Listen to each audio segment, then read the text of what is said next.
Ce jeune Syrien, Abraham, est arrivé il y a maintenant 1 an.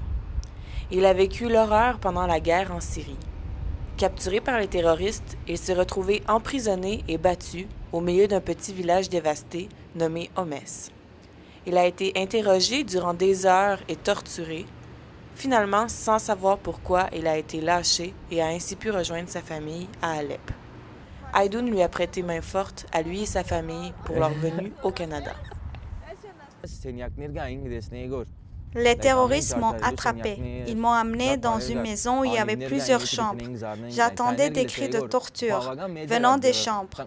Ils m'ont ordonné de m'asseoir. Ils ont commencé à m'interroger. Pendant que je répondais, ils me frappaient. Novembre 2015, c'est la levée de fonds pour Haydoun.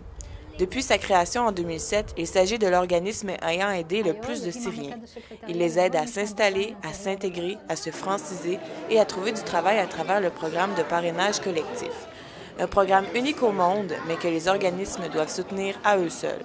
Un travail qui est possible grâce aux nombreux bénévoles, une dynamique bien différente, selon la présidente Nairi. La grande différence, je dirais, c'est ça. Un gouvernement, c'est un système.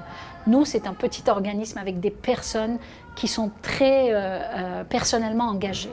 Donc, chaque personne se préoccupe d'une autre personne. C'est ça la différence. Ayant trouvé refuge grâce à Haydoun en 2011, la famille de Garo Mesrob est venue s'établir au Québec, à Laval, où ils ont ouvert un restaurant. Un visage parmi tant d'autres victimes de la guerre d'Irak. Pour lui, pour sa femme Salpi, sa fille et ses 2 fils, le restaurant est toute leur vie. Le travail au resto, c'est important pour moi parce que je suis avec ma famille. Puis c'est sûr que le restaurant nous a aidés aussi à bien s'intégrer. On a connu vraiment beaucoup de monde par le restaurant. Puis c'est rendu quelque chose comme ma maison parce que à la maison, il n'y a personne. Il faut vraiment que je vienne au restaurant pour les voir. Alors c'est un autre contexte que juste travailler. J'avais 11 ans lorsque la guerre a commencé en Irak. Je me suis mariée à 21 ans et j'ai eu des enfants. Ils ont grandi et la guerre était toujours là. On vivait bien avant la guerre. Quand tout ça a commencé, l'économie s'est affaiblie. La sécurité a disparu. Pour protéger ma famille, j'ai décidé de quitter l'Irak. Haydoun a aidé plusieurs familles irakiennes à s'établir ici au Québec, et cela dès 2009.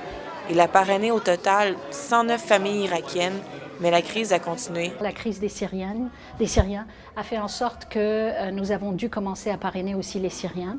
Nous avons parrainé plus de 800 familles syriennes, dont 800 personnes sont déjà à Montréal et nous attendons encore plus de 1500 personnes d'ici le mois de janvier 2016. Pour Salpi, Haydoun a joué un rôle important dès son arrivée et lui a permis de bien s'intégrer dans la société québécoise. Ils lui ont permis de bâtir un avenir malgré les difficultés qu'ils ont vécues. Haydoun nous a accueillis quand on est arrivé au Canada, nous a aidés à effectuer les papiers gouvernementaux et nous ont offert une maison pour quelques mois. Lesa a réussi à finir les cours de francisation auxquels Haydoun l'avait inscrite. Elle veut oublier son passé et elle rêve d'un avenir meilleur. J'ai fait mes études ici après que j'ai bâti une bonne base de langue. Là, je vise vraiment de rester ici. Puis après avoir fini l'université, je me vois une travailleuse autonome en design. Pour Abraham, Haydoun lui a permis d'avoir une vie sécuritaire au Canada. Et il veut donner de retour à la société qui l'a accueilli. Je veux rentrer dans l'armée pour protéger la sécurité canadienne et pour que le calme dure. Ça ne fait pas longtemps que je suis ici, mais je sens déjà que le Canada est ma maison. La reconnaissance est si forte que Garo aide à son tour en organisant des soupers ou des déjeuners au restaurant pour l'organisme Haydoun. Durant 3 ans, j'ai offert des plats gratuits pour les réfugiés syriens venant à travers Haydoun. Pour Nairi, les premiers contacts avec les réfugiés sont plus prudents. Il faut gagner leur confiance, mais la capacité et la volonté est toujours présente chez ces gens-là. À la fois les Irakiens et les Syriens ont la même capacité d'adaptation, la même résilience. Je reviens sur ce mot-là parce que c'est vraiment très important.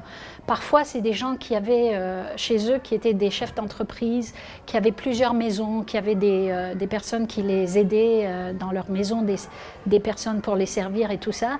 Ils arrivent ici et ils sont obligés de vivre dans des conditions très précaires. Ils sont arrivés avec presque rien et ont tout bâti. Ils travaillent encore à améliorer leur français et ils le font de leur plein gré. L'avenir pour eux est prometteur malgré tout ce qu'ils ont vécu. Ils sourient à la vie. Les Irakiens sont les Syriens de demain.